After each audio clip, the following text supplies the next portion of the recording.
के आगाह कयूं। हैदराबाद में बिलाल काका जे कातिलनि जी गिरफ़्तारी लाइ वकील बिरादरी ऐं सियासी समाजी तंज़ीमुनि पारां एहतिजाज धरणो हयो आहे। बिलाल काका जे वारसनि सान्या वंदन ऐं वकील पारां कातिलनि जी गिरफ़्तारी ऐं SHO भिटाई नगर ख़िलाफ़ ऑफिस आॾो धरणो हयो वियो आहे।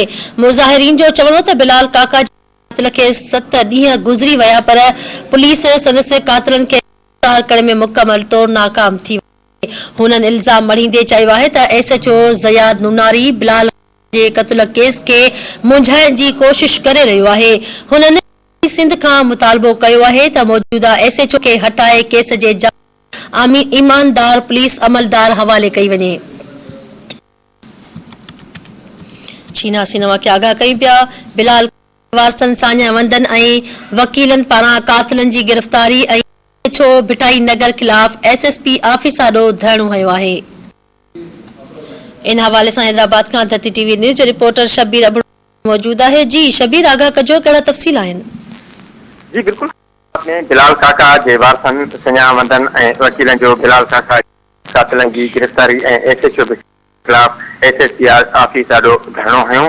धरणे में बिलाल काका, सलाम काका, वकील इंद्रजीत लोहाणो, इरशाद खासकेली ऐं ॿिया उन हवाले सां मुज़ाहिरीन चयो त बिलाल काका जे क़त्ल खे 7 गुज़री विया आहिनि पर अञा ताईं 8 जवाबदार गिरफ़्तार न थिया आहिनि। उन्हनि चयो त SHO ज़याद अली नुनारी बिलाल काका जो केस ख़राब कोशिश पियो करे। उन्हनि मुतालबो कयो त SHO खे हटाए केस जी जांच पुलिस अमलदार हवाले कई वञे। जंहिं बाबति SSP अमजद अहमद शेख धरणे बिलाल काका जे भाउ सलाम काका, वकील इंद्रजीत लोहाणो, इरशाद खास ऐं ॿियनि जे इसरार ते SHO ज़याद अली नुनारी खे हटाए छॾियो। ॿिए पासे ज़रियत मूजिब ॿुधायो पियो वञे त SSP पारां SHO नुनारी खे लाइन हाज़िर करण बाबति ते पैगाम हलायो आहे। ॿिए पासे गुलशेर काका ऐं ॿियनि मुज़ाहिरीन कंदे ॿुधायो आहे त SSP वारसनि जे इसरार ते केस जी इल्माल जे हवाले कंदे शहरी थाने ते मुक़रर अयास भिटाई नगर मुक़रर कयो आहे।